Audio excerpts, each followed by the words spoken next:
Time is money and money is time, right? Today, we're talking about an important shift for working moms, treating your time like a budget. Just like with money, if you spend more time than you have, you end up in a deficit. Hey, I'm Laura. I'm a time management strategist helping working moms ditch the hot mess and level up your work life balance using a proven framework that is rooted in science and data, but tailored for the unique demands of working mom life. So, time is a finite resource, which means that you can't make more of it, unlike money. So, why does a time budget matter for you as a mom who works full time or is a full time entrepreneur or a mixture of both? Because when you go over your budget for your time, you are the one who suffers the most. This is where burnout, overwhelm, stress, and imposter syndrome start to creep in, and you start to live out of alignment in your life. Another way to look at a time budget is by being aware of your bandwidth, aka your capacity, to fit things into your schedule. So, just as an FYI, my free bandwidth reset workshop is happening on March 17th at noon Eastern. And this is where I'm going to give you the bandwidth formula tool that literally calculates your available time every single month and how much of that time you've used up versus how much is available. Don't worry, I have done all of this math for you, and the formulas are already inside of the tool, making it super easy to use and very simple for you to understand your bandwidth every single month. You can sign up for free at thelauraddavis.com/bandwidth. All right, let's dig into today's episode. And I want to start with a big question. Why do you need to know a time budget? And do you know how much time you actually have available each month, each week, and each day? And I don't just mean like a general sense, I mean down to the actual hours.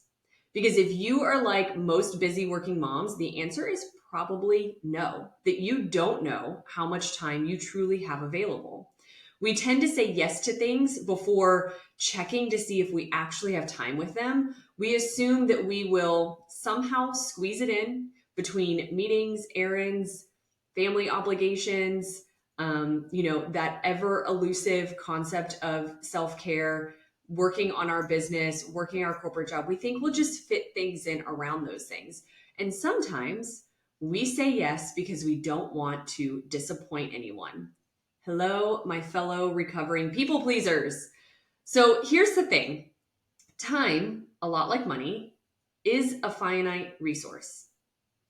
Okay, so time, unlike money, is a finite resource. This means that you cannot make more time. If you were managing your finances without knowing your income, you would constantly feel broke, right? The same goes for your time. Without knowing how much time you actually have available, you're always going to feel like you're falling behind because you don't know how much time you really have to dedicate to things. And overcommitting is kind of like overdrafting. I know a lot of, if you use your debit card, it's like overdrafting, except instead of bank fees and overcharge fees, we pay the price in exhaustion, stress, and even resentment towards things that we once loved, like our career and our business.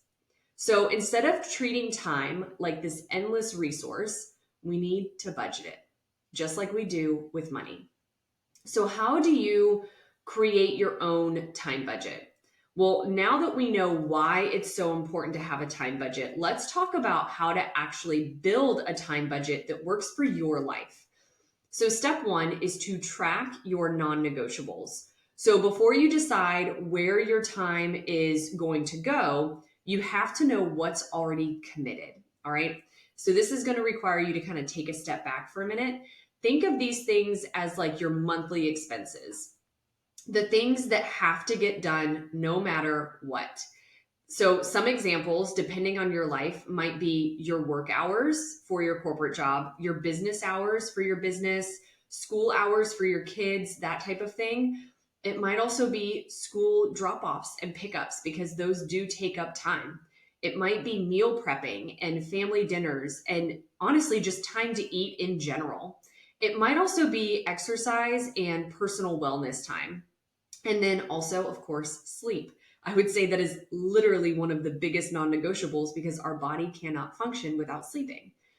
And once you determine what those non negotiables are, those are going to be the pillars for your time budget. They're the fixed costs, and everything else has to fit around them. All right, so step two, what is left over? Once you subtract these non negotiables from your available hours, you're left with your spending money, okay, or the time that you actually have for discretionary tasks, projects, goals, and other things that you want to do.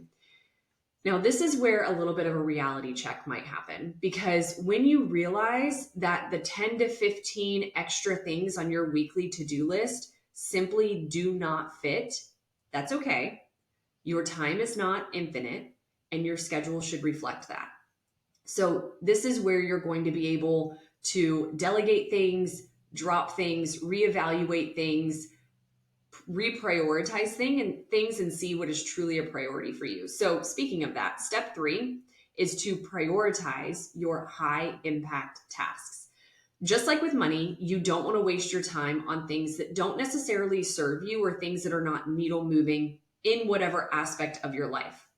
So instead of filling your schedule with small expenses, AKA low value tasks that really drain time instead of adding value to your life, focus on high impact activities that move the needle.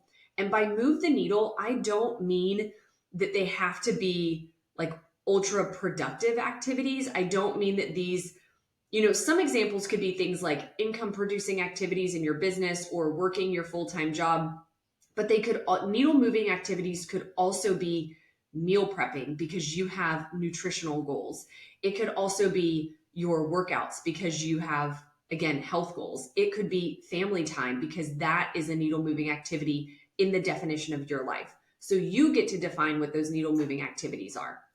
And ask yourself, what are the 3 to 5 most important things that I need to do this week? The key here is intentionality, making sure that your time is spent in alignment with your values and goals.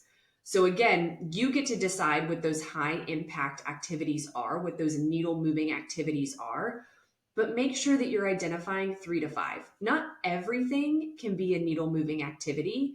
There has to be that line drawn in the sand of what is truly a priority for you and what you can maybe let slide for the week based on the available hours that you have. The other note that I will say here too is that this could change week to week or month to month. What might be a huge needle moving activity for you one month might not be a needle moving activity for you the next month, and that's okay. So step 4 is to plan for unexpected expenses. Just like financial budgets need a buffer for those unexpected costs like an emergency fund, your time budget should have built-in flexibility. And if you know me, there's one thing to know about me. It is that I have a core belief that structure creates flexibility. And that's exactly what this is going to do. So leave space in your calendar for the inevitable last minute changes like sick days, tech issues, or a spontaneous need for rest, depending on what day you're in your monthly cycle. You might just need a rest day that day. And you're going to need space to make up for the things that you were supposed to get done on that day. This also prevents you from feeling completely thrown off when life happens. Because let's be real, as a working mom, life always happens and we never know when to expect it. So if this approach to time management speaks to you, don't miss my free bandwidth reset workshop happening on March 17th. In this workshop, I'm going to walk you through my bandwidth formula tool, which makes it super easy for you to see the actual available time that you have every single month without any guesswork and without any difficult math, because I've already done the math equation for you. So this tool is literally going to create a personalized bandwidth plan for you so that you can make informed decisions about your commitments without the stress, overwhelm, and resentment towards the things going on in your life. You can sign up for free at thelauraddavis.com/bandwidth. And I cannot wait to see you in that workshop. So that's it for today's episode. If you found it helpful, be sure to share this with a fellow busy mom who could benefit from knowing and building her own time budget. Don't forget to subscribe, and I will see you in the next episode.